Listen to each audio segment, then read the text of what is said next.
Hey guys, Tempo here and welcome back to another video.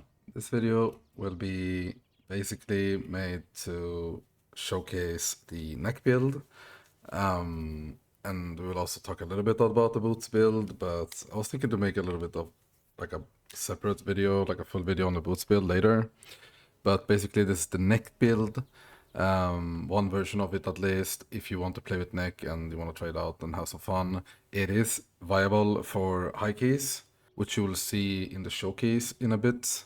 So basically the neck legendary, try to balance your stats out, a lot of expertise, good amount of crit, good amount of haste, and also try to have your spirit at least about like 20%. Also, you can put on a little bit more spirit gear if you want. This is the gems, but you don't really have to copy the gems fully. It is very relative to what stats you have on the gear. Like me, for an example, I have found a lot of haste gear, so I swapped away a little bit from the haste and got a little bit more crit. Also, we have some changes coming in now today, which indirectly buffs crit by a bit, because big hits are getting stronger and main stats, which makes the big hits and crit make the big hits even bigger, right?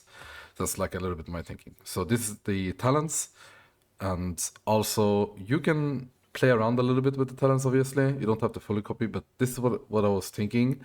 When you want to dish out dam, you do the orb, dish out the soul brands basically to dump your holy power, your runes.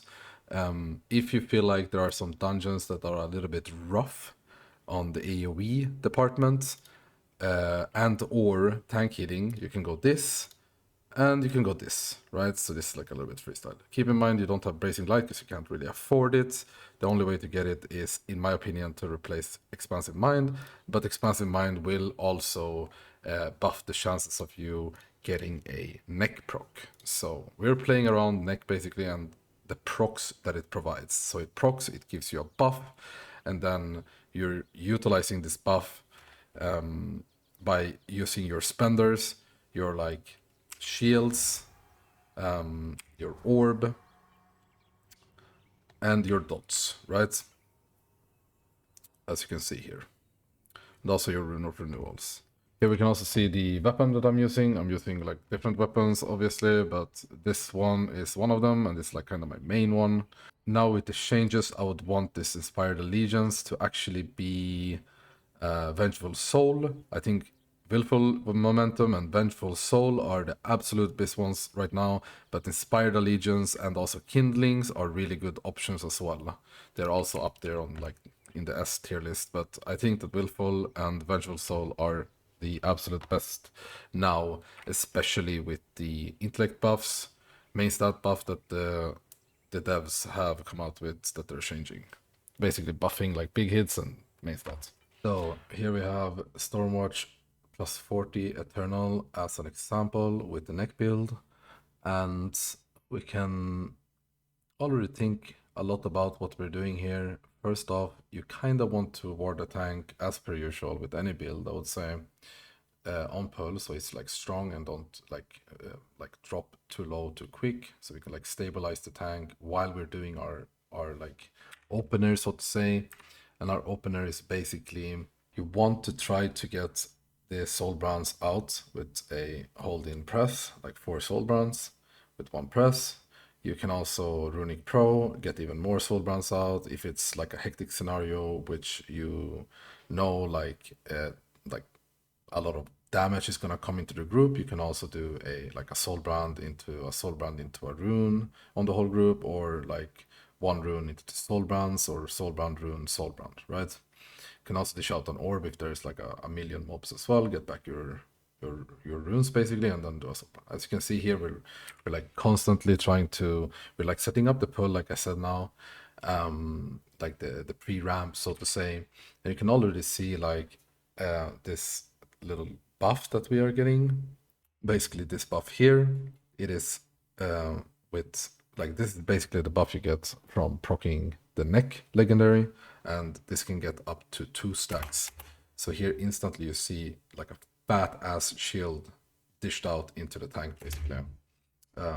You can do whatever you want with this buff basically. But here in a scenario where only the tank is pretty much taking like damage, I would say dishing it out without grand design and only like dishing out shields or rune healing is the way to go with the buff, right? Or if you feel like the tank is stable, then you can, well, basically use the runes with an orb for damage. It's also going to heal quite a lot, and also like refreshing your dots or applying even more dots, right? Here we're going to the next pull, and it's the same thing here. I have also, as you can see here, what I do here. I think you should also do that basically. Basically, I apply a rune. Okay, I was gonna think that I would refresh this rune with an empowered rune. So basically, I would have my runic pro and also the buff from the neck. And even if he has a rune, you applying that new rune, which is empowered in two different ways, like let's say with the neck proc and with the runic pro proc, you would like basically give him the fattest rune rune of renewal you could ever give, right? And this is, I would probably do it throughout the run, right? But this here, if this was like a super hectic tank pull as well, you should definitely do it. If you cast Grand Design with these two, it will not be as strong as if you would simply just put it on the tank. And you have to kind of acknowledge what like scenario you're in, right? Like this pull, for example. Once again, it's not gonna hurt the group itself, it's gonna hurt the tank the most. So your focus should be on the tank. Strong runes on the tank. Here I did feel that the Scaper is kind of safe, so I did dish out the proc and the runic pro with an orb. Dishing out an orb here is also the play if you want a lot of damage and you feel like the tank is fine. Once again, dishing out all the runes, all the soul brands, making like literally every single mob in the pull having a dot, which is going to provide a lot of damage from your Vigour. Like dots is a big portion of your damage, basically, the soul brands. Here you can see just playing around with the proc basically all the time, like thinking what you're doing with the proc next and so forth and so on. Either damage or healing. It doesn't, like in some situations it's less important than others, but try to always min-max it. Like you get a proc, think like, okay, how dangerous is the pull? Like what do I have to do? Do I really have to use the proc into a shield on the tank, into a shield on the group, into refreshing a big rune? Like let's say there was a shadow golem coming up here in the next 10 seconds. I would then hold my two procs of the neck basically in order to dish out a fat rune of renewal on the whole group into a fat AoE shield on the whole group as well, a mass barrier basically, right? So here we don't have a shadow golem in this example. We do have a boss and a lot of mobs, so I'm dishing out all these dots in order to squeeze as much damage as I possibly can. Here we have a buff, and I am warding the tank. I am weaponing for the tank so he can live the frontal. We don't have the AoE happening in this situation. If there was an AoE happening in this situation, I would use the runic pro into an AoE rune on the group, same as if the shadow golem would appear, right? To get as strong as possible runes on the whole group. And also if you get another proc after that, like I said, like a mass barrier, and then after the mass barrier, you can dish out the weapon from yourself and just heal with the weapon into like levitate spam and circle spam, right? You will see that in other like scenarios basically. Here also we can see same thing here, fish for procs. You're just fishing for procs all the time. You get proc, you use the proc, and think what you can do with the proc, like with the buff you get from the neck in the best way possible. Here also like with proc, without proc, if you're in ulti, try to spam as many Radiant Blast as you can. It is a lot of AoE damage, it gets empowered as well. Here, like, I get a proc and I'm not using it to refresh dots because I have a lot of dots, and also the pack is about to die.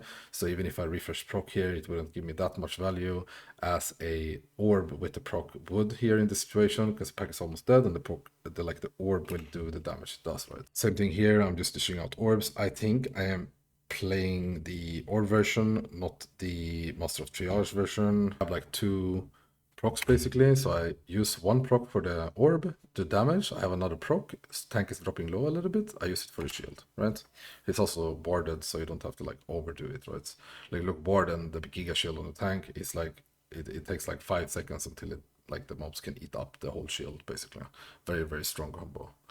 Basically, if you have DR and you shield someone, then the shield gets so much more value also because the damage reduction helps the shield actually survive more, right? I think that's an HP pot coming in hot from the tank. And here, like, I chose, instead of like putting up dots with the empowered, like with the proc, basically, I chose to stabilize the tank basically with the shield instead. Here, like, I'm constantly like trying to fish for procs for it, and that's why I'm like dawn flaring, right? You see there, dawn flare into a soul brand, right? Because I'm trying to fish for the proc, and how you fish for procs is like dawn flare is a really good tool into like how to fish for procs basically, even for the spirit proc, right? Here you can also see that I'm using the Saki weapon. Basically, I think Nature's Fury is a very good weapon as well, but I'm mainly using this weapon for the prio damage and for the tank healing. Because tanks are crying one heal permanently in this game, especially Helena's, so it's a little bit rough playing with Nature's Fury if you have a Helena that has literally zero self-sustain.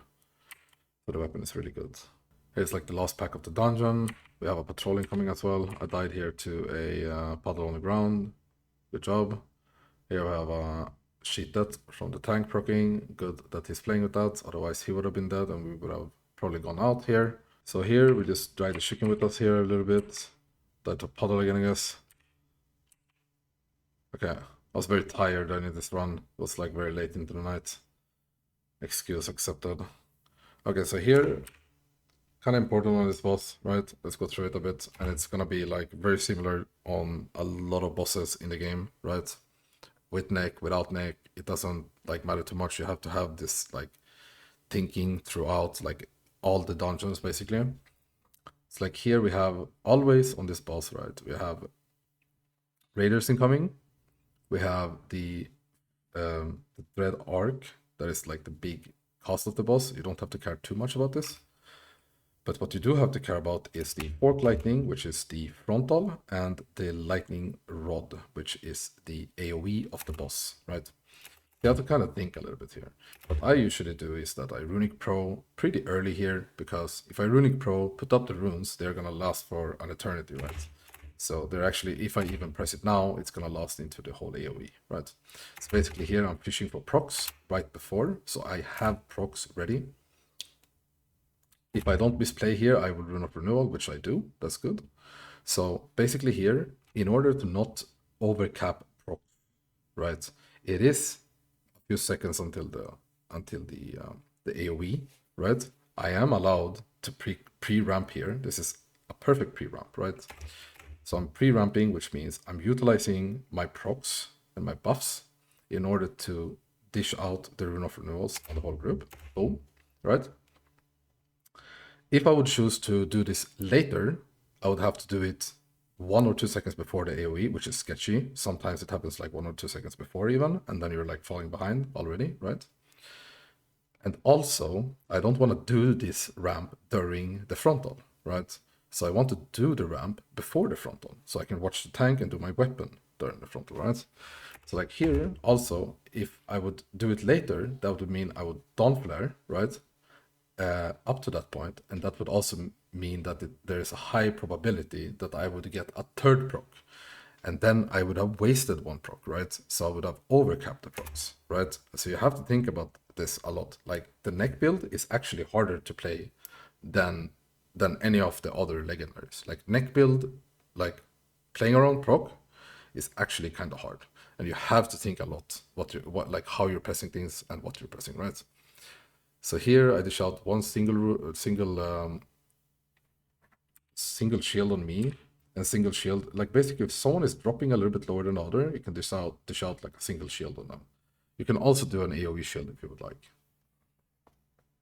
So here I do an AoE shield, and I notice that I am dropping a little bit lower than the rest, because I get like the ticks from the boss basically. It can happen. And it will happen throughout the fight. And here I noticed that my dots are running out, so I just reapply them basically.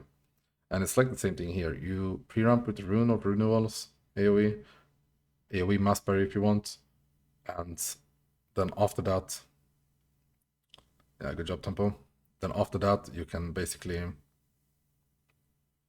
just circle spam, pretty much circle spam with this as well, basically. And if you get a proc while you're circle spamming, you should probably dish out an AoE roar, like Rune of Renewal, or an AoE Mass Barrier. It little bit depends on if you actually have the time for it or not, right? Because Circle of Healing is actually insta, and if you would choose to, instead of insta Circle Heal, use a AoE Mass Barrier, for example, then you need to make sure that you actually have the time to cast this and not die inside that cast, basically, right? Here also, like in this situation on this boss, like here you can kind of see me and the tank kind of a little bit dying. Because I can guarantee you, if you play like very good around the neck, like I'm a little bit noob with the neck here in this scenario situation. But if you're like super good with neck, I can guarantee you that the numbers and like the H bars and everything will look way better. Like here I'm just like absolute bot getting hit by like the affix basically. But here you can also see like why do I dish out a shield and then instead of ruining him again, I feel like okay, surely he doesn't die within the 1 second because I can actually die here within 1 second. If I get a tick from the boss, I can actually die here because I fucked up and got hit by the meteors, right? So it was actually fine. You can also think about this on these bosses, right? Of these situations. Here once again, trying to utilize the proc and also the runic pros into the AoE, dish out really strong Rune of Renewal here. I'm also orbing. In this build with proc, orb is actually doing a lot of healing as well. Like here you see, like I'm orbing and it's like actually hitting a lot. And here, this like super good scenario to like dish out a powered shield, even non-empowered shields into the tank. Also, if you're a crit build, you can dish out runes as well. It depends a little bit. Like, if the tank is... My philosophy here is, on Vigour, is if the tank is like 70-80% plus HP, you should shield. If it's like 50, around 50 and down, and maybe 50 to 70, then you should probably Rune of Renewal, because it a little bit depends. I would say if it's like below 20, then I would say shield. If it's like 20, 30 to something to 70, then try to renewal. Basically, this line here, this here exactly, kind of, is like Rune of Renewal angle. This and this is like shield angle. Because you actually, like, it's not guaranteed that you will crit with a rune, and if you don't crit with a rune, a shield is stronger. And also, if you crit with a rune, or if you heal with a rune when the tank is like 80%, you will also overheal the tank, right? So then it's better with a shield, for example. So you have to kind of think a little bit and weave in these things. You want like to optimize the healing by quite a lot actually, and also save you your headache for manas and stuff. So this is the run. You actually one-shot this key pretty much, like 3-4 tries with the new build. Also had a little bit support. I don't think this comp is like super good, honestly. People overhype this comp a lot, but also, this is an example with the neck build, also with Helena, which is 0 self-sustained tank. Obviously, this would look a little bit different with the Mako. You would have to not watch the Mako perma. This is the neck build. Hope you guys enjoyed, and I'll see you guys in the next one. And also, if you enjoyed, please leave a like and subscribe. Also, you can find me streaming on Twitch. I was a little tired doing this guide here, but I wanted to dish it out for you guys because a lot of people have been asking for it as well, especially also like the boots build. Actually, with the boots, I had hoped that the boots had another ingredient inside its legendary like text, but it wasn't really like that, so it got my hype down a little bit for the boots build. But I do think that the cloak build is probably the strongest. But if played perfectly with the neck build and absolute flawless stats and also super good with it, I do think that neck is a very good contender to the cloak. It's just that the cloak is keeping tanks alive really good because of the 10% DR that it provides. And 10% DR on like really big packs like actually provide a lot of tank sustainability. Alright guys, GG's. Oh, basically a little bit about the boots build. I'll, like I said, make like a separate video about this, hopefully. I do have plans for like the next video to be about like advanced slash expert guide on Vigour. More like an in-depth like guide about everything. But later in the line, we'll see. Hopefully, I can make like also finding the time for it to make like a separate boots video. But a little bit here, what my thought process are if you want to play boots. Basically, I don't think boots are good enough for the highest of keys. But I do think if you are around 20 to 30 range Eternal, it is absolutely fine to play boots if you really enjoy it and want to play it. So basically the main idea with boots, in my opinion, is that you go pretty low spirit, like as low spirit as you can. And you want to bump up your haste by a lot, your expertise by a lot, and also your crit. So these three stats wants to be a lot, basically. Especially haste. I feel like if you don't play a lot of haste on the boots build, you will feel like it will feel like you're losing globals a lot. It will feel very clunky. You will have infinite runes with the boots build. Basically, you're smiting. If it's AoE situation, if it's low AoE, you can heal with smite, with only like dawn flares, for an example. If it's like omega high AoE scenario, then I don't think you can afford just dawn flaring for healing and utilizing the boots. Then you will need to like press your avatar or ulti and then also have like runes up on the group, right? And then just circle spam in those situations, right? So this is a little bit about this. Like I said, you don't have to fully copy gems, obviously, but this is what I have right now. You might want to go more yellow, try to be more yellow, not overcapping maybe, like go for the exact cap and then go like yellow, yellow and purple, or yellow and some main stat from either red or diamond. But purple, yellow, super good for boots. Also, this is the talents if you want to go super aggressive. Basically, this is like super aggressive talents, right? You will be able to heal most of the scenarios. And if you want to go more healing, you go for this, basically. You can also go for this variant if you feel like there's AoE scenarios that you cannot like actually like reach HPS wise with Master of Triage, for example, or Epiphany, then you go like Enduring Light instead. But this should out heal 20, 30 Eternal, maybe even some 40s with this also. But if you want to have more fun, this is the way to go, and you can basically freestyle this point. You can even put it here if you want here for even more damage, right? It's up to you really.